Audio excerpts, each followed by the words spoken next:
In Gamblers Anonymous, we call it the dream world of the gambler. It didn't matter whatever personal circumstances I had before I walked into the bookmakers. As I crossed that threshold, world was my oyster. And literally whatever problem I had, I thought I could put right by gambling. Win or lose, that's the strange thing about compulsive gambling. I owed loads of money to various people that I had to dodge. I owed money to money lenders that you've got to pay back. I'm into money lenders for thousands of pounds. And that's why I do the spiritual practices with such force. I'm sort of 29 years without a bet, 25 years clean. I do all this stuff on a daily basis. Hello and welcome to 12 Steps and 12 Questions. My name is Silvio and I'm an addict. This pod is full of personal and inspirational stories of recovery from addiction. And in every episode, I'll ask each guest the same 12 questions about their life, addiction, and recovery. Quick warning, there will be some graphic descriptions and a healthy amount of swearing. For this episode, please welcome Steve. Hi, fellow 12-steppers. Welcome to this new edition of 12 Steps and 12 Questions. I'm really looking forward to this episode today, as we have a fellow from Gamblers Anonymous. These episodes really allow me to grow and also reach different people with different addictions who share the same solution. And with that, let's get to my guest for today. Steve, please introduce yourself. Yeah, thanks, Silvio. My name's Steve. I'm a compulsive gambler and I'm also a recovered drug addict. My date of last bet was the 11th of May, 1996. So I hadn't had a bet in 29 years.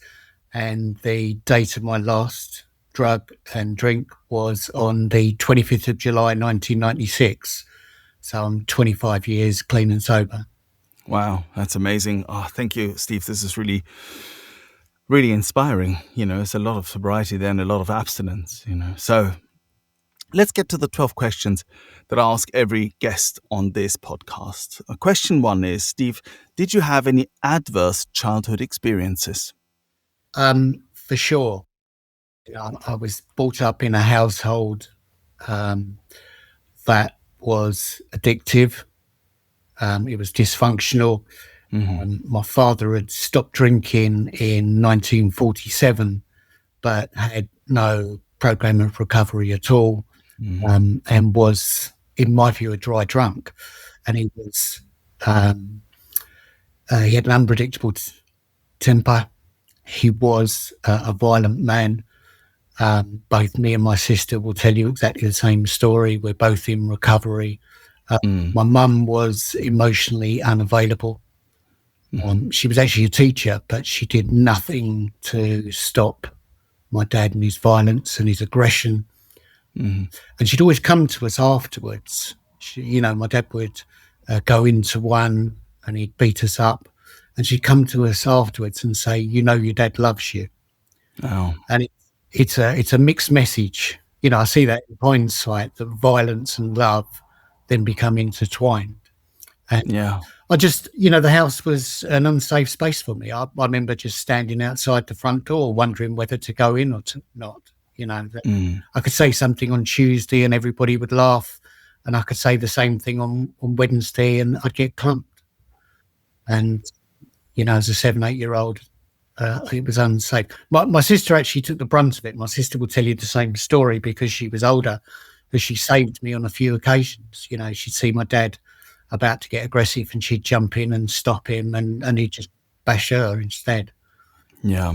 Could I put it into context though? It sounds quite stark, doesn't it? No, I think you should. I think it's really important that we do this. Yes, carry on. And I think the context kind of helps in terms of looking for forgiveness as well and giving forgiveness, which is important in recovery. And so my dad was he grew up in the Depression, the 30s. He came to London. He's Welsh, or he was Welsh. He's passed. He came to London in the 30s looking for work. He fought in the Second World War. He was a Normandy veteran. He landed on D-Day and he fought his way across Europe, and he was part of the liberation of Berlin. I have no idea what he saw. Yeah, he's a survivor. Yeah, and I would guess, PTSD, post-traumatic stress disorder wasn't big in those days. He was never diagnosed with it, but I would guess that's what he was suffering from. And to put my mum into context, well, she grew up in Custom House, one of the most deprived areas in London's East End, and she was part of the Blitz. The Blitz would have been happening when she was probably, I don't know, 10, 11. So she was evacuated a couple of times from East London. Why would that not be traumatic? 11 or 12-year-old. And I think if you put all that in context, then I can begin to see why they were like they were. It's so important that we do this, that we don't just sort of say, oh, this is what happened, and therefore, they're bad people or anything like that. Not at all. You speak of forgiveness. It's funny, we were just speaking, I was just on a meeting and we were speaking just about forgiveness. And my father, not dissimilar, I think, to yours, was violent at times, so it was a bit of a situation also with my sister, predominantly actually with my sister, and I threw myself into the breach, so to speak, every once in a while to say, no, stop, and all that. And it was very upsetting. It's incredibly upsetting. And I share this sense of like, sometimes you just don't know where you're at with this, things seem to be good. And then out of nowhere, all hell breaks loose. And I remember that this was quite a particular time in our lives, and then eventually it sort of stopped. It sounds to me like you had more of it, as it were. But I had to do the same thing, and this is what our steps 4 and 5. I mean, I'm sort of going a bit further here than I should maybe, but nonetheless, because you brought the context, and it's a really beautiful thing to say. That's what our steps 4 and 5 are for, aren't they? Is that I'm able to sort of find the forgiveness and context. Same for my father. He was a post-war child, really. He grew up in one of the poorest areas of Italy. I know that he almost starved on one occasion because he was snowed into this in this house somewhere out in the mountains, and he didn't make it back into the village on time, and certain things that he saw and lived through, and that generation had no way of dealing with these things. There was no awareness around this. Yeah. What beautifully said. Thank you so much, Steve. I was kind of lucky in that because my sister had come into recovery before me. She actually showed me the way. She would chat to me about my mum, and she would say pleasant things about my mum, and I'd sit there going, "How can this be? This woman treated you like a dog." Yeah. And then after a couple of years, it wasn't instant with me. Like after 2 or 3 years, the penny dropped. My sister was saying these things because it put her into that sense of freedom. Yeah. And she was freeing herself by being polite. And then I began to understand, the forgiveness process. So I was lucky. I was blessed that way. Yeah, amazing. Thank you, Steve. Our question 2: what at the moment you first got hooked / the fun times? What did that look like? Now, I'll leave you to just answer the question. I know that you're part of 2 different fellowships, and but I'll just leave you to answer the question whichever way you see fit. It's interesting, and it's interesting you let me answer it in the 2 ways, Silvio, because there's 2 different answers. So I've got no euphoric recall about drugs. Drugs very simply made it all right to be me. Before I took them, I was restless, irritable, and discontented. I started taking drugs at 13. My sister served up to me as it happened. Why would she not? Yes, as you do. And then straight away, it was all right to be me. And all of a sudden I fitted in that separation that I felt, that disconnection. All of a sudden drugs made me connected. And that's what I wanted from drugs. However, with gambling, definite euphoric recall. And in Gamblers Anonymous, we call it the dream world of the gambler, or the fantasy world of the gambler. And with me, I was this was all pre-internet, so I've never gambled on the internet. This was about going to dog tracks and going into bookmakers, and it didn't matter whatever personal circumstances I had before I walked into the bookmakers. As I crossed that threshold, the world was my oyster. I got a sense of ease and comfort just by walking across the threshold. People knew my name in there, and we often hear people talk in the fellowships about I have arrived. And that was it. I'd walk in there, I have arrived. People knew my name. People would start talking about the horses. There was a paper at the time called Sporting Life. No idea whether it still exists, but every self-respecting gambler read the Sporting Life because that's where the form was for the dogs and the horses, a bit of football. The woman behind the jump, she knew my name as I was writing out the betting slip. And literally, whatever problem I had, I thought, in my deluded mind, in this dream world of the compulsive gambler, I thought I could put right by gambling in that moment. Win or lose. That's the strange thing about compulsive gambling. It doesn't matter whether you lose, you're still going to bet. And the reality is, that's why we call it the dream world, is because when I came out of that bookmakers, then I was back to the reality of my life.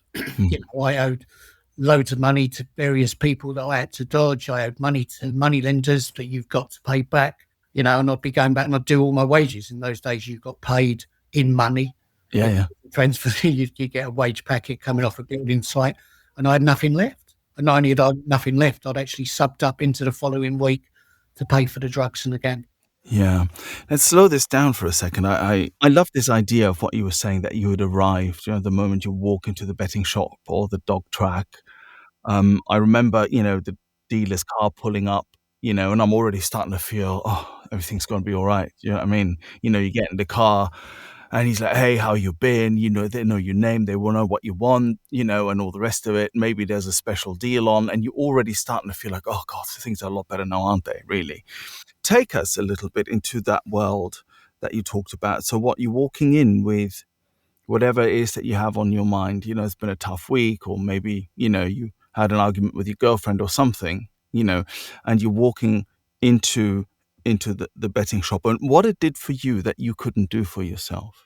Yeah, it was literally like a light switch. Whatever the problem was, it was irrespective. As I walked across that threshold and started to see people I knew, started to see people crowded around the sporting life, whatever they were doing, as I walked across that threshold, it changed instantly. And I began to relax, that sense of ease and comfort. I'd literally forgotten all those problems that we obsess about, isn't it, as we were walking down the street. They'd literally gone. And then straight away, the world is my oyster. Anything can happen in this betting shop. In my deluded mind, I mean, it's a delusional thinking. That's why we call it the dream world. Who knows? I might even put, if you're familiar with betting, a little bit. I might lay down a Yankee. That Yankee. Bear in mind, I'm not a big time gambler, so I was a compulsive gambler, but I didn't have a lot of money, so I might be doing a Yankee on a pound. So I wasn't a guy walking in with £5,000 and put it on a single race. That isn't how I bet. I'd probably been going down the settee before just to find like a few loose coppers down the settee, so I could never bet. Yeah. I probably hedged a bit of money on the way in. Perhaps I've talked to a woman in the shop next door. Give us 10 shillings was a lot of money. 50p was a lot of money in those days. Give us 10 shillings for the Yankee. I'll cut you into the winnings and all that sort of stuff. But it was just a world of opportunity in it, completely delusional, because none of it was backed up by experience. It wasn't as though I'd ever walked into that shop and had a massive win. And I'd been in and out of that bookmakers for years, and I'd never had the big win that people talked about. So I don't know why I thought, but that is the, Mark Houston used to talk about it, the theatre of the lie, isn't it? My own mind. Yeah. And that was it. My own mind created this delusional world that would lie to me. So contrary to what, popular belief, I suppose, especially, amongst people who are not in the rooms and things, it's actually not really about money at all, is it? It's not. It's about compulsive gambling. It's literally about, and that's the hopelessness of the addict, isn't it? Is even when, I'm into money lenders for thousands of pounds, I genuinely can't afford this. My mental health has started to deteriorate. The drugs aren't working. The gambling isn't working. I've still got to go and have a bet. I can remember, same as walking past a crack house. I remember walking past the crack house, don't go in. Then I'm in. You're in. Same with the bookmakers. Don't go in. You haven't got any money. Don't go in the bet today. And then I'm in there and I'm filling out the betting slip. But that, the obsession, we talk about the mental obsession, but it's when the obsession turns to compulsion. Yeah. That's the issue starts. And I was actually compelled to bet against my will. Yeah. Did you have any idea at some point that this was problematic? I did, both for drugs, probably more for drugs than for gambling, as it happened, because of that dream world of the gambler. And what I decided, in terms of consequence, consequences, I decided to. We call it in the East London. We call it going the limit. I had decided that whatever happened to me, I was going to stay on this path. This was the decision I'd made. I was quite clearly a drug addict, and that's what I was going to do. And all the consequences that occurred to me that happened to all addicts, I wasn't bothered about, because I'm absolutely obsessed and committed to taking drugs. With the gambling, it was different. It was just, I'd go in there, even when I didn't get a sense of ease and comfort, I was still compelled to. But I suppose it's where we talk about the false becomes real, isn't it? That we all of a sudden the unacceptable becomes acceptable. So it was absolutely acceptable to me to be tens of thousands of pounds into moneylenders. And if you don't know, I mean, obviously you've got to pay moneylenders back. It's not like the bank where perhaps you can knock them or come to an agreement with you. With moneylenders, they want their money back. But if you can't pay back, you have to go and work for them. Right. Okay. You have to go and do what they say. And that was it. I was never going to fight against, I'm not a tough guy. You're either a tough guy or you're not. And I'm absolutely. No, that's right. Yeah. So I was never going to get into rows with moneylenders. I had to do what they said. And that was acceptable to me, to be controlled by moneylenders. Yeah. It's not in hindsight, by the way.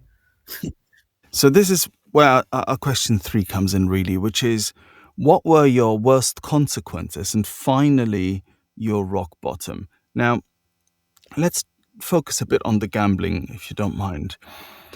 You've already started talking about it there. This is quite serious stuff. You're in a lot of debt, and debt is crippling, right? And I know this from experience. Debt, not even gambling debt, just regular, quote unquote, debt, right, can be crippling. It's in poverty. It can be like an illness. It pervades your entire life, everything, your everyday. So it's a serious situation. How did it develop from there? So a couple of things is that I normalised it, and if you come from areas, and I've talked to guys who've come from dock areas and other places, like in Glasgow, with the River Clyde and that, and moneylenders are a way of life. In the pubs, every pub will have a moneylender. They're attached to families. That's how it works. If you pay them back out of your wages, that's what happens. And the moneylenders would wait for you. Like on a Thursday, you'd get paid. I'd come off the building sites. I was a hod carrier in those days. I was a bricklayer's labourer, and they'd be waiting for you, and they want their money back, because that's where they, closely followed by my wife, because she wants some money as well, because they all know that I'm about to go. Either going to the drug dealer or I'm going to the bookies. They all want their money first, and I'm left with about £5. I was a 10 bob millionaire, as I used to say. that normalised it, because everybody I knew used moneylenders. I didn't, and all of a sudden that becomes acceptable. But the consequences, so the worst consequences for me weren't physical ones. And it may have been because I came from a family who included addicts, that all those consequences weren't part of normal life. So breakup of relationships, losing jobs, getting arrested, getting sectioned, getting shot up with like Ectal. A lot of my family, that happened to them.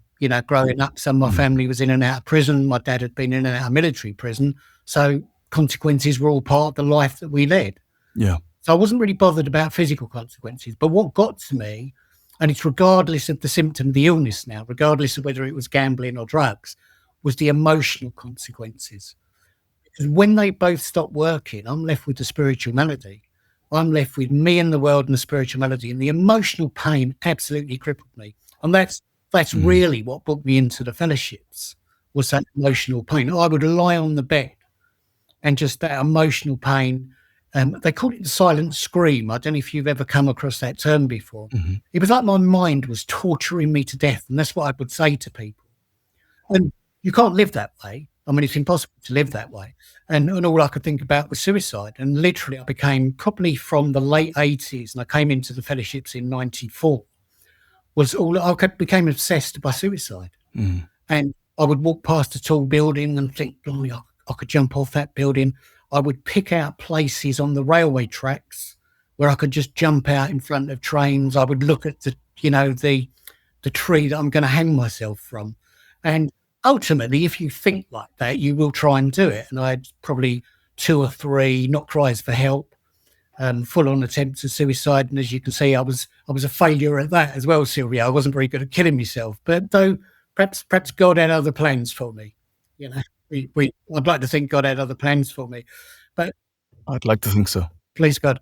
And I came close to death a couple of times, as people do when they try and commit suicide. Interestingly enough, for all those thoughts about jumping off high buildings and trains, if you're a drug addict, the only way you're going to do it is with drugs, isn't it?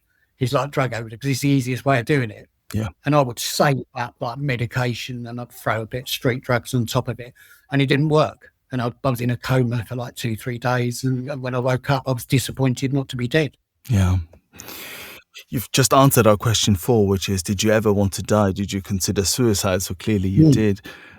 I remember the first time I stopped doing drugs in my mid-20s. I was about 25. And I went, instead of going for help, and I didn't know about the rooms, or I didn't think that they were for me. I was pretty clueless, really. And I went through a long stretch of very, very dark depression, very dark. And I remember that place of continuously, as you were saying, you're looking at tall buildings. For a time I couldn't really go anywhere that wasn't a tall building or anything like that, for fear I would throw myself off. I remember there was a time where I would find it so difficult taking the tube or whatever, because every time the tube carriage arrives, I'm thinking, well, I can just literally just one step and I'm gone, and it's all over.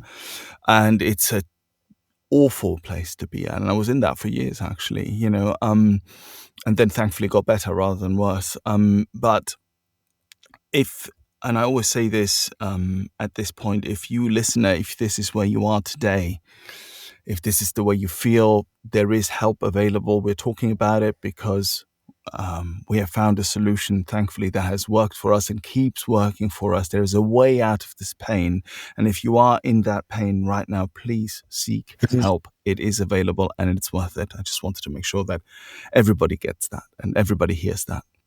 Our question 5. What other methods did you try to get sober before finding the rooms? Sober/abstinent. Yeah, probably same with gambling or drugs. It's just trying to stop by myself. And with the gambling, it's it's like gambling every other day. I'll tell you what, I'll only gamble at weekends, and it's pretty much like with the drugs, isn't it? Okay, if I can use drugs on Saturday and Sunday, I won't use them during the week. But when you're powerless over addiction, when you're a hopeless addict, okay, you might do that for the first weekend, but by the time you come into Wednesday, Thursday, the pain's back on you, you're restless, irritable and discontented, and the addiction will take you wherever it takes you. So the addiction would either take me back to drugs, or it would take me back to gambling, or it would take me back to both. I would do both. It would just depend what it was. And so it never worked. And, you've heard this a million times in the rooms. I could stop, but I couldn't stay stopped.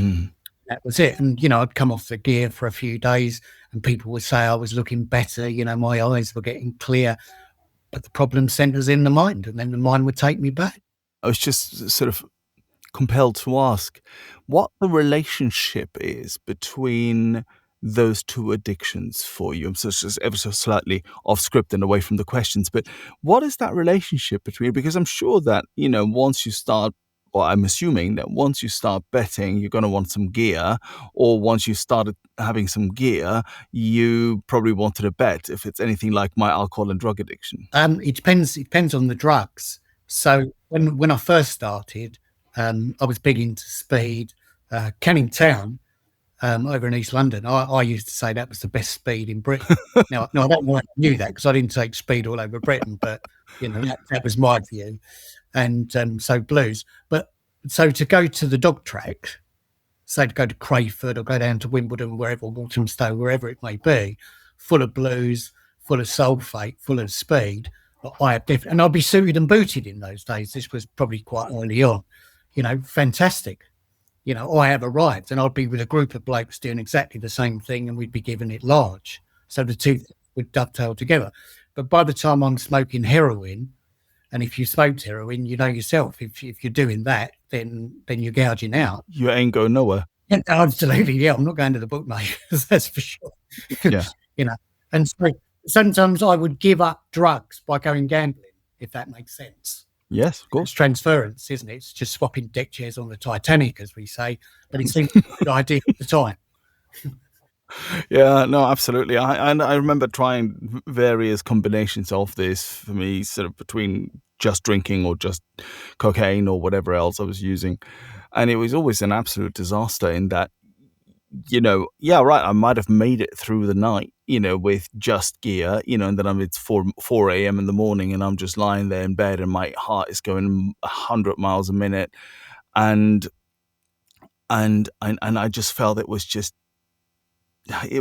such an awful experience, right? I needed both. I needed the alcohol to then calm me down, and then eventually it would just kind of escalate. And the other way around as well, I would just drink, and then I'd just be drunk really quickly because I'm quite a lightweight, really, and then I was just pining for gear, sort of to get me out of that spot. And I always trying to find that sort of balance between the two, and and then eventually it was just a car without brakes, as I always say. The brake pads had worn, and I was just driving, and it was just until I crashed. Yeah, it's just a chaotic lifestyle. Whatever the symptom of the illness is, your lifestyle becomes chaotic. Yeah. And if you're anything like me, I just went with it. Yeah. I'd literally given up and just like, okay, it's chaos. That's the way my life is. It's what the book talks about, isn't it? It's about sort of having that choice between either a spiritual life or, blotting out the consciousness of our intolerable situation, and he had chosen the former. I had chosen the former as well. Let's go on to the bitter end.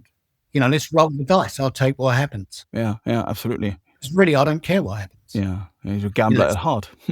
Supreme non-caring, isn't it? I'm so much in that world of one. As long as my needs are met in that instance, that's what I'm going to do. I don't care about the consequences. Yeah, indeed so. We'll deal with that when they happen. Our question 6. When you then came into the rooms, did you struggle with the word God? Yeah, absolutely. Yeah, absolutely. Yeah. And I was a committed atheist. Right. I could absolutely prove to you there was no God. And it was the desperation. So when when I was, obviously I met Jimmy, my sponsor. What I'd tell you about that is because in hindsight, of course, I can see that was God. Jimmy I'd known for 10 years before I'd ever come into the rooms. Right. So in this psychosis, when I came into CA in 94 and NA, I didn't trust anybody. Mm. When you're psychotic, I was diagnosed as frankly psychotic. Why would you trust anybody? But I trusted Jim, because I'd had a million conversations with Jim. And Jim, over the years, he'd asked me to come into the rooms. I'd always said no. How did you know him? I met him. We were doing, so his father-in-law, his dad rather, was on the tunnels, and he worked with my father-in-law. Right. They were what was known as tunneling foremen, and there's only a few of them in the country. So I won't say their names. People No, of course not. Yeah. But so they knew each other and we met, and obviously I was talking about my father-in-law, and he goes, "That's strange. My dad works with him." They worked together on the Victoria line. Yeah. Is it odd or is it God? Yeah, absolutely. Is it odd or God? And so when I came into the rooms, Jimmy was armed with the facts. Yeah. And he did, and he was a committed Catholic. I hope he wouldn't mind me. I don't see why he'd mind me saying that. No, of course not. And he'd talk about it. So I'd go searching for God. I was searching for this higher power, that I didn't believe in. And Jimmy would, so I'd go to people like Bethnal Green, the Buddhist Centre. I'd go on Alpha courses. I'd get the Quran out of the library and, try and get to all this stuff. Proper seeking. Yeah, absolutely. Seeking God. And Jimmy would always say to me, he'd always say, what you come looking for, you come looking with. And I had no idea what he was talking about. Do you know what I mean? And I'm too proud to ask him. Do you ever do that with your sponsor where you just nod and the little voice at the back of your mind goes, what's he on about? Yeah. But pride stops me from going, I don't know what you're talking about, Jim. So I'd always nod and, yeah, I know what you mean, and all that stuff. And what he was really saying was deep down inside all of us is that fundamental belief in God. Yeah. And he said, and what he was really saying to me is that's what the program's about. And Jim was very encouraging. He'd always say to me, you don't need to do that, Steve. I'd say I'm going off to Bethnal Green. But he said, that's great. He said, I'm sure it'll aid your recovery, but you don't need to do that. Yeah. He said, you'll find the answers in the program. Yeah. no point taking good advice, is there? If you're a drug addict, if you're a recovering addict, why would I take good Of course, advice? you know best. Yeah, absolutely. Yeah. When you've got an ego as big as mine, when you're running on self-will, I'll sort this out myself. Yeah. It's an eternal, and that is an eternal battle, actually. Certainly for me, it is. Even today, Definitely. to just, oh, here's something that I need to sort out. Already, the thought I need to sort out. So let me just try and do that, and then after trying and failing, many times kind of go, maybe it's not for me to sort out. Maybe I should just turn over. Yeah, that's really what happened to me. Is when I became desperate enough, then I began to contemplate there might even be a power that's greater than Steve Phillips. Yeah, who knew? Yeah, absolutely. Yeah, how could that possibly be true? But the great thing about drugs is they'll either kill you or they'll bash you into a state of reasonableness, isn't it? Yeah, well, indeed so. And please God, it didn't kill me, but it bashed me into that state of reasonableness where I've gone, do you know what? I am going to believe what these people in the rooms are saying to me. And I'd been in the rooms 5 years before that. So I came in 94, but I didn't stay stopped from drugs until 99. If you're enjoying this podcast and would like other addicts and alcoholics to hear it, then please make the pesky AIs and algorithms work their 12th step. Hit like and subscribe. And that is such an amazing message to those people who come into the rooms, get a taste, go back out. This isn't a linear process without contradictions or without 2 steps forward and 1 step back. On the contrary, it can be, and it often is, in one way or another, quite messy, it can be, especially the early days, they're quite confusing. Just as our illness is confusing, sometimes our recovery can be a bit confusing, and you do really well for a certain time, and then unbeknownst to you, somehow you've slacked somewhere, or there's certain bits of the program that you weren't committed to, and they will show up and they will get you, and it's a great message, even if you've done this in and out 2 years, 3 years, 4 years, there is always, the program is always there, and it'll work for you if you stick with it. And I suppose in reality, Silvio, I had nowhere else to go. Yeah. Everybody on the outside was sick of me. What used to baffle me was that I went to Gamblers Anonymous in 96 and I never gambled again.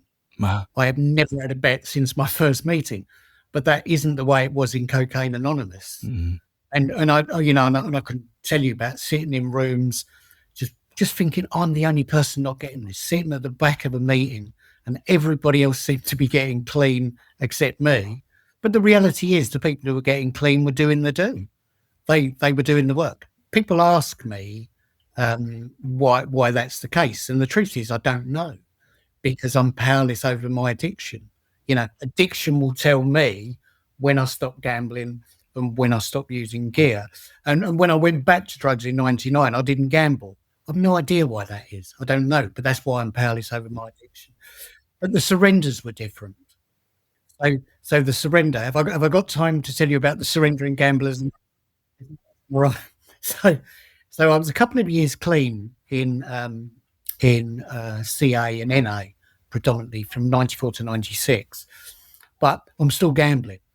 And I owe probably in 96 something like £30,000, something like that, to Moneylend.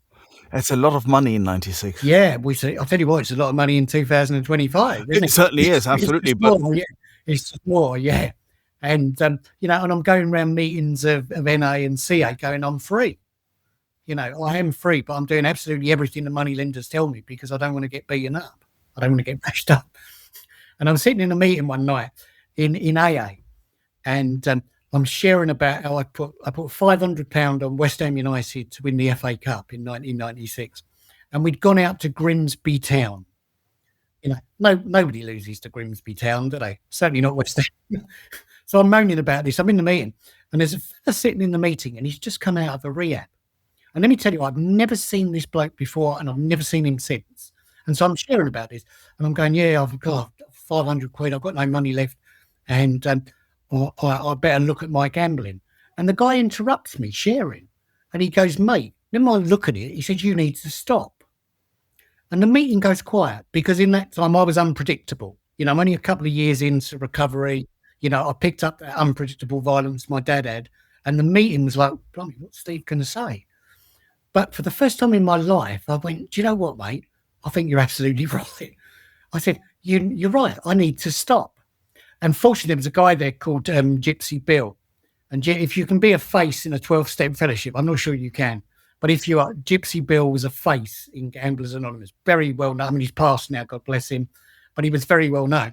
And at the end of the meeting, he said, Steve, he said, you've got to come to Gamblers Anonymous, mate. And he said, not only that, he said, you're driving me mad. He said, you can't come down to AA talking about gambling.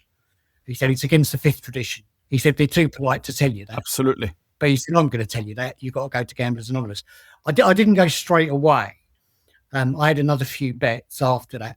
But the final bet I had was on the FA Cup final on 1996. And I won. All right. I actually won the bet. As I always say, I won my first bet and my last bet. I just wasn't so clever in all those bets in between, you know. Yeah. I was a mug punter. I'll tell you a very quick story about that. Yeah, go on. I won £73. Right. So but I was going to a meeting. It was on a Saturday afternoon, FA Cup final, 3:00 those days. So I've gone up to an NA meeting in Camberwell, and it's called Serene on the Green, or it was anyway in 96. So I've got this money and I've put it in the pot, you know, and I've shared in the meeting. I said, look, I've won this money. It's no good to me. It's not going to bring me 1 ounce of happiness whatsoever. I'm going to put it in the pot. So I did, and I put this money in. I go back the next week, and the treasurer has stolen the pot. And guess who got the blame? Me. And they blamed me. They said, well, that's what happened. The guy had never seen so much money. The pot that week was something like £100. And we go back the next week and they go, well, it's you, Steve. You put your gambling winnings in. That was a stupid thing to do. I was like, oh, yeah, of course it's my fault. But anyway, that was the last bet I had. And I hope he got some use out of the money. Unmanageability or what? Oh God. Yeah, it just goes to, I mean, there's so much in that, you know, if you think about it, the guy who straight out of rehab, you know, who you would think doesn't have anything to contribute, yeah, quote unquote, he's the person who delivers you the message. You've never seen him again, you know, and those people who we trust with, you know, I think required clean time, I think for treasureship today is 2 years, if I remember it well, you know, and if we're unwell, and we are all unwell in the rooms, and that is something that we shall never forget, no matter how long you've been clean and sober or abstinent, we're still ill, you know, and that person, you know, does away with the money, you know, it's an incredible story. Oh, thank you, Steve, amazing. Question 7, how do you experience your higher power today? Nice question, and probably in 2 ways, I would guess, is that, and I've already touched on it, is looking back, you see those coincidences, and isn't it, we say that coincidences is God in 4 syllables, isn't it? You know, the guy who actually 12-stepped me was somebody I'd used with. It was a guy called Richard Howard, and Richard passed away of cancer 14 years clean. But I'd used with Richard for 5-6 years. He came into AA and CA in the end of 93. He 12-stepped me at the beginning of 94. I didn't come in straight away, and then I came in. You know, in fact, I'd known Jimmy for 10 years before I'd ever come into the fellowships, and we had that connection. That is no coincidence. So when I came in, then Jim was there, and he was armed with facts. How could I have possibly known that my sponsor was going to be armed with facts? You wouldn't know that. And, you know, we have all those coincidence stories, isn't it? What I found with God was that Jim was right. You know, what I come looking for, I came looking with. And Jim was absolutely right. And it's about page 55 of the book, isn't it? Deep down inside all of us, there is this fundamental belief in God. But it is obscured by pomp, calamity, and the worship of other things. And that's really what the program is there for. Just another quick story. When I used to go to Bethnal Green on a Saturday morning, and there was an old timer there who used to shout out every week, "Where do you find God?" Page 55 of the big book. And he drove me absolutely mad. They're waiting for him to say it. And I'd be like, "Oh, don't say it, don't say it." And of course he would say it because it's part of his message. And I'd go, "Oh, he drove me mad." But I wouldn't look at page 55. You know, no point. I've already said it, isn't it? And if you're a recovering addict, no point taking good advice. No point looking at page 55. Why would I want to do that? I'm rebellious. Rebellion dogs our every step. For the first 20 years, so I would say, I wouldn't look at it. When I was desperate enough, Silvio, then I looked at page 50. Yeah. When I was desperate enough, when I never left. I say I came back in '99. I never left to fill up. Just a pain sitting in rooms, so like out of my head. Yeah. But so when I then committed to this program, to putting this program into my life, then I began to see how it really worked. And it was about, it talks about it, page 64, isn't it? We can make that decision in step 3, but we've got to do the work.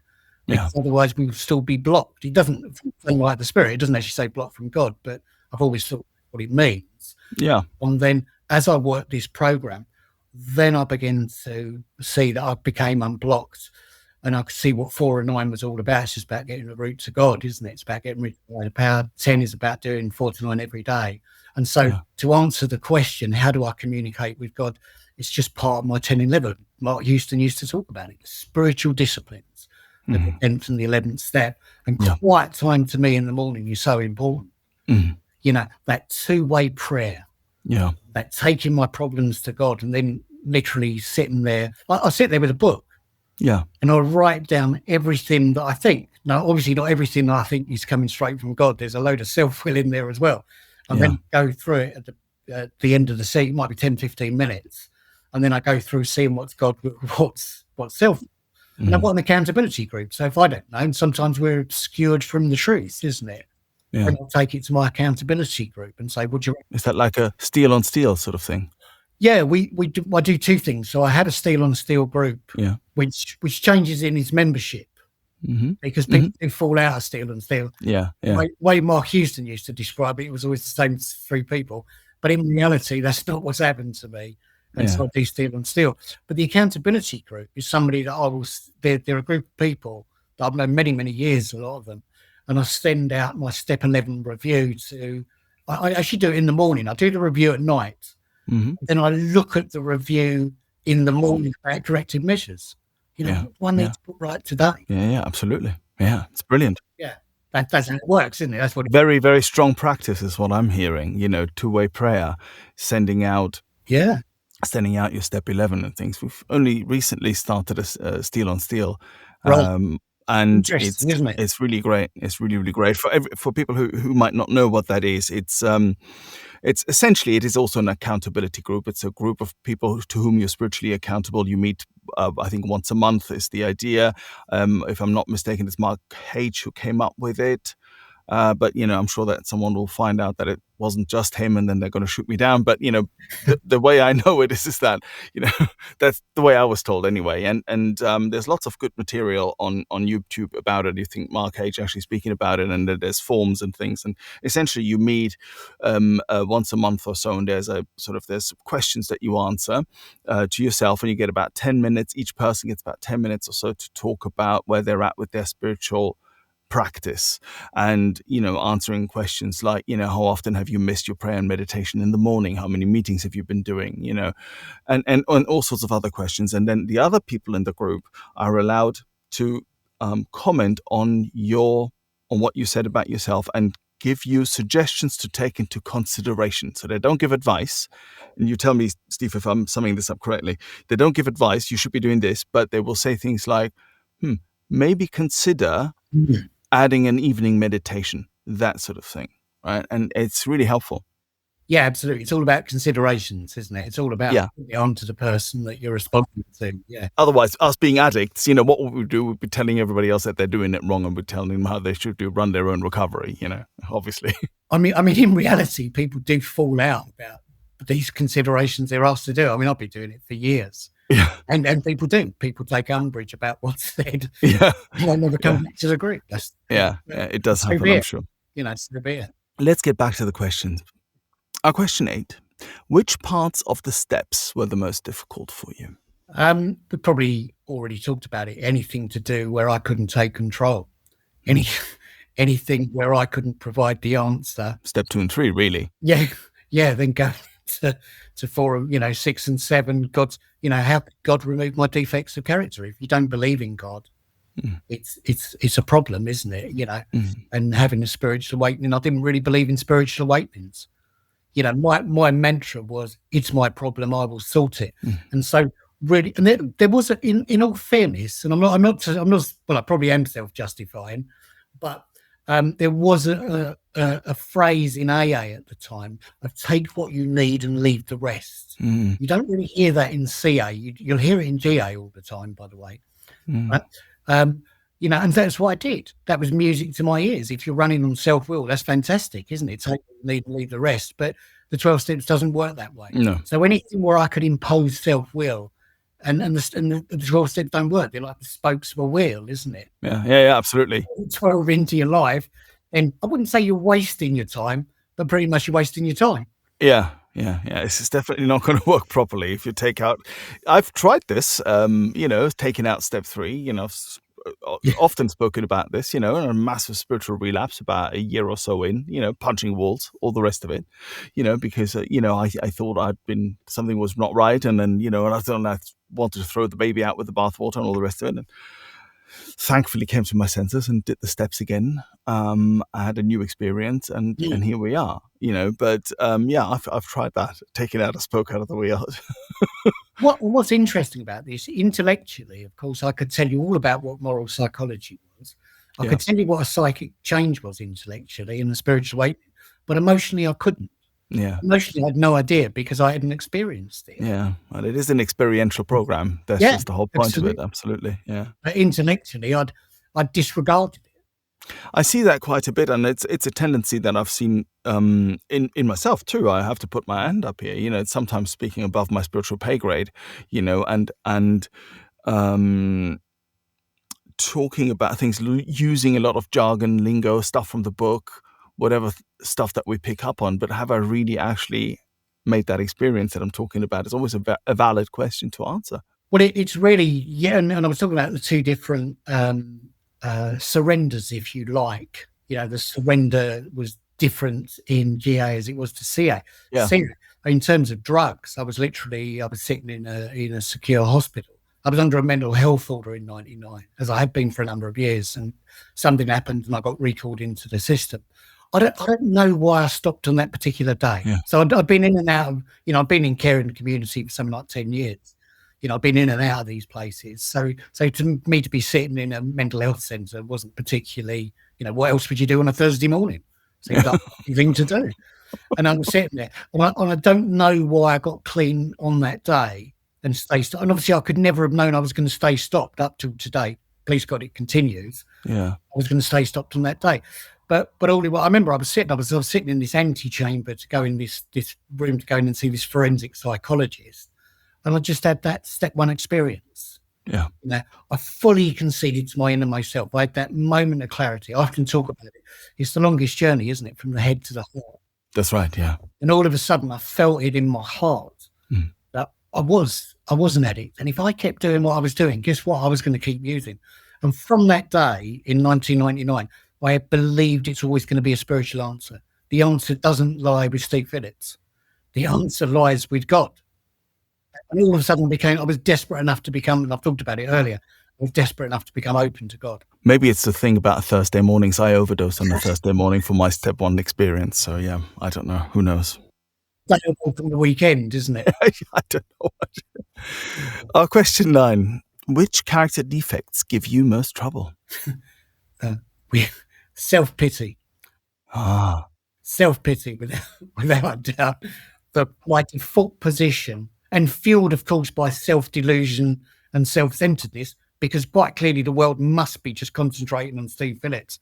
What else has the universe got to do but think about me, isn't it? Self-pity. And the world isn't treating me right. And that is absolutely my default position on any given day. And that's why I do the spiritual practices with such force, why I'm so robust about it, because I'm so imperfect. If I don't mind drinking drugs or gambling, the problem is me, and it's the spiritual melodies in myself. And I've just found the spiritual melody is so strong. That's why I need to start the day with step 11. Yeah. Into God, asking, please remove my wrong thinking motives.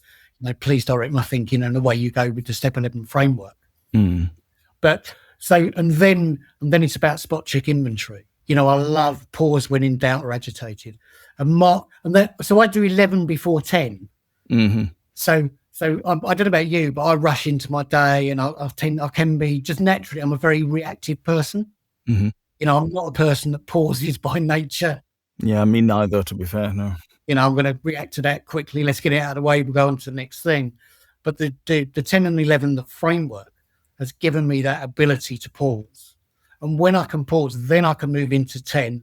And as Mark Houston, and apologies for being a Mark Houston groupie, by the way. No, not at all. But you can see that I was really influenced by him. And then he talked about watch, pray, turn.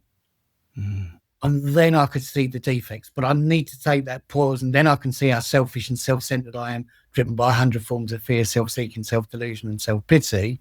And then I can pray for that to be removed. And then I turn my thoughts to others. What am I going to do? Have I got to make amends? Have I got to speak to somebody else? Am I going to go and help somebody else? But underlying all this stuff, and I'm sure you've heard this 1,000 times in the room, is self-centered fear. Yeah. It's all driven by self-centered fear, isn't it? Self-centered fear is the chief activator of my defects. What fear is prevalent? And there's the three fears, isn't it? The fear of losing something I've got, the fear of not getting something I want or I think I should have, and that fear of discovery. And all those three things can drive me, and especially that fear of discovery or not getting something I think I should have. Then if I don't get it, the world's not treating me right. Poor old Steve Phillips. And I don't know if this helps, because obviously I'm sort of, 29 years without a bet, 25 years clean. I do all this stuff on a daily basis. These character defects have not been removed, signed, die, or forever. I come back in the morning and I start this stuff all over again. You wake up untreated. I wake up untreated. Yeah, absolutely right. Yeah, absolutely. And ask my wife, if what I show up as, at the breakfast table, if I got up on time, right, and I've had enough time to meditate, to write my gratitude list, to pray, to really go there and then come back. Or if for whatever reason I got up late, I'm in a rush, did all my stuff in a rush. The difference is just, you'd have to be blind not to see it, right? I wake up untreated every morning and I need treatment every day. He's absolutely right. Yeah, absolutely. Yeah. Yeah. We're like-minded. Yeah, indeed so. Same illness. Question 10. What is the best thing recovery has given you? Good question. It's given me so much, but I would just on first thoughts, my gut reaction is it's all right to be me. Yeah. All of a sudden, it's all right. I can be authentic. Yeah. Exactly why I used drugs in the first place was that I didn't fit in. It wasn't all right to be me. I wasn't part of. I was always on the outside looking in. Well, I don't need drugs or gambling for that. I've now got God. Leaning into the power of God. That all of a sudden it's all right to be me, and it's all right because if I'm going to be my authentic self, not everybody's going to like me, and that's quite difficult for people who are natural self-seeking people pleasers, isn't it? That's right. Yeah, absolutely. There's an element of I've got to grow up, I've got to become emotionally mature, I've got to start getting emotional sobriety, as we talk about. It's not just about staying away from drugs or staying away from the first bet. It is about how do I grow up in recovery. Yeah. And the program has allowed me to do that. And it's allowed me to change. So what defines me is not what happened to me as a child. It's not what I did as a young man. And like everybody, I did some terrible things. Yeah. What defines me is what I do today and how I've helped people. What am I doing today to help somebody else? That's what defines me. And the beauty of the fellowships is, it gives you that peace of mind, isn't it? So instead of, not all the time, but I can get that peace of mind, that serenity, where then I can start, instead of thinking about myself on that washing machine head that's all about me and my problems, all of a sudden it quietens down the moral psychology it talks about in Doctor's Opinion. Right, well, let's go out and help somebody else. That's where I'm going to find true happiness. If you ask me that question, how am I going to find true happiness in the world? Help somebody else.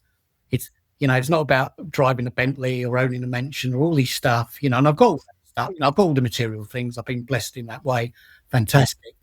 And what I love is that freedom is you go out and help people. And then those people you help, some of them may become your friends. I have people in this, and obviously I've been around 31 years, but I've got, so I know a few people, and I know people who love me unconditionally. And for the first time in my life, I have found people who love. I understand what unconditional love is. Putting the children aside now, but because that's just a natural nature thing, isn't it? Yeah. But all of a sudden, people outside my family, I have found unconditional love, and I love them unconditionally. And I see them, and they tell me the truth. They are part of my accountability group. And I mentioned, I won't mention any names, but there's people I've known for 30 years. Yeah. And there's a frankness about us. We can say anything to each other. I can ring them up at 3:00 in the morning and have no problem in terms of pride. And that's the beautiful thing. As God entered my heart. And when we talk about how do I feel God these days? How do I experience God? For sure, we do the spiritual framework. But what happened to me? I was so bitter and twisted. I forget sometimes how angry I was against the world. Yeah. I hated the world and everybody in it. But as I worked this program, that bitterness, that anger, that bile was replaced by love, forgiveness, tolerance, patience. And that was God entering my heart. Yeah. And the real fact of this life, isn't it? If I'm cool with me, then I'll be cool with you. Definitely. If I hate me, I'm going to hate the world. But so recovery's given me that beautiful thing through God's love. I can love myself, and at that, then I can reflect that to other people. And it's given me a fantastic life. I've had my share of life.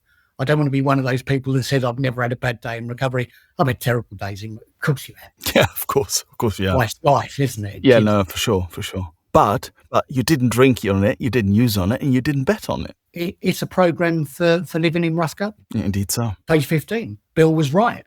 Bill actually told us the truth. That's my experience. Bill wasn't lying about that. There will be low spots ahead, and this program absolutely comes into play in those low spots. And thank God for that. Indeed so. Question 11. What would you say to a newcomer or someone wondering if they're an addict? Are they in a meeting? Either in a meeting or outside of a meeting. Right. Because if they're in a meeting, it's pretty straightforward, isn't it? Because I always say to people, look, people who don't have problems with gambling or drugs don't come to meetings. People who bet too much, they've just put too much money on the Grand National, they stop. And that's what they think to themselves, I'm never doing that again, and they never do it again. Yeah. So if you've actually come to a meeting, my experience, I'm not a great fan of this thing about we don't have hopeless addicts and we don't have real alcoholics and all that stuff. If people come to a meeting, it's because they've got a genuine desire to stop. Yeah. And so if it's in a meeting, I'd almost say to them, look, if you don't get what you need at this meeting, here's a where to find. You've got hundreds of meetings. There's meetings online these days. It's a wonderful thing. Go to as many meetings as you need to go to. And I promise you faithfully, if you're one of us, you will hear what you need to hear. Keep your bum on the seat. Don't leave the meetings. If it's outside the meetings, I probably just chatting to people. I probably go through that. It's page 44 of the book. I'm an old man, by the way. So if I get the pages wrong, I'm quite happy to be told I'm getting them wrong. But page 45, I think it's rather about the content than the page number. Anyone can look up a page number. So go on to page 44, probably. So yeah, maybe. Yeah. Fingers crossed. It's page 44. And he talks about this is an illness, about lack of choice. We've lost the power of choice. We've lost the power of control. And that's normally what I speak to people about. And if, I talk to them about the physical allergy, about the mental obsessions. You always go back when you don't want to do it. Once you've started, can you stop? Can you just stop gambling? Once you've written out that betting slip, can you stop once you're on the crack pipe? And if they can't, well, it's probably they're going to need a spiritual experience. It's going to treat their illness. And here's the good news. We can give you that spiritual experience. We have the solution in Cocaine Anonymous. We have, I'll just little proviso on that. They've rewritten the steps in Gamblers Anonymous. Oh. So they don't have a spiritual, it drives me mad. They don't have a spiritual awakening. In step 12? Yeah, they've taken out, there's God in, they've rewritten the steps. And so they're not looking for people to have a spiritual awakening. And he says something like, having done this work, we try and take the message to other gamblers. And it's probably because in the rooms, and both of these are valid, is because it's gambling, it's a behavioural issue as well as a hopeless addict. So I'd say half the people in GA have behavioural problems and they're not hopeless addicts, but that's fine. They've got a desire to stop gambling. They're more than welcome, but they don't particularly need the 12 steps. Interesting. And so the people that I talk to in Gamblers Anonymous are the hopeless addicts. And we try and take the big book of Alcoholics Anonymous to GA, and we've done that with limited success. But if you're a hopeless addict, that's where the solution is, isn't it? In having spiritual experience, There's nothing you can't stay away from a bet one day at a time, and that's really what I love about CA, because the critical mass of people. You walk into a meeting these days and people say, get a sponsor, get a big book, go through the work, have your own experience, have a spiritual awakening, live in 10, 11, 12, live in the center of the triangle. And I love that message.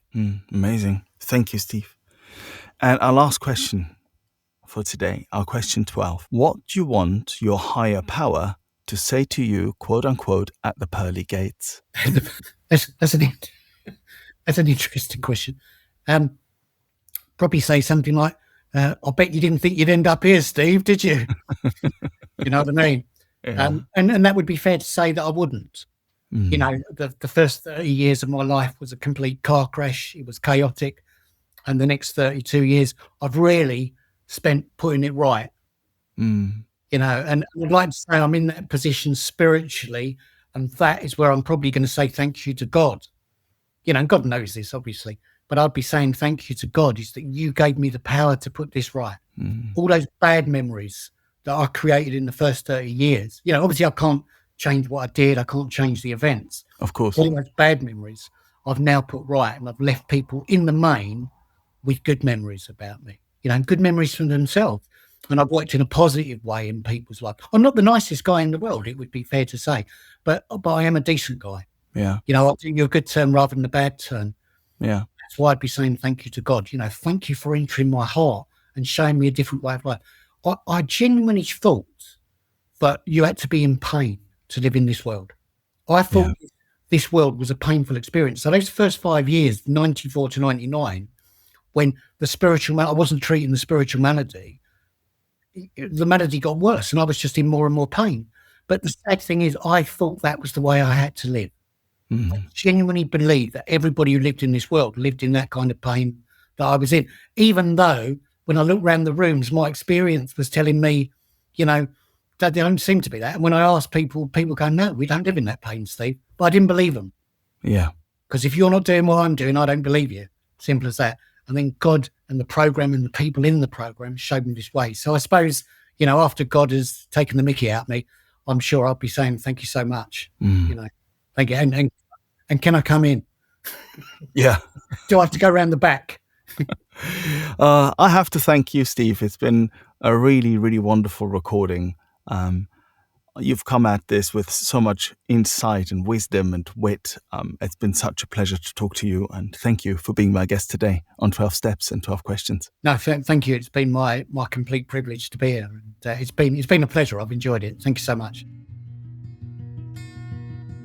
We've come to the end of this episode. Thank you for listening. If you've enjoyed it and would like other addicts and alcoholics to hear it, then please make the pesky AIs and algorithms work their 12th step. Hit like and subscribe. While this pod is based on the 12-Step Recovery Program, it's not officially affiliated with any 12-Step fellowship. 12 Steps and 12 Questions is not substance or behavior specific, it's fully self-supporting and not-for-profit. And you know this next bit. It's not allied with any sect, denomination, politics, organization or institution. It does not wish to engage in any controversy, and it neither endorses nor opposes any causes.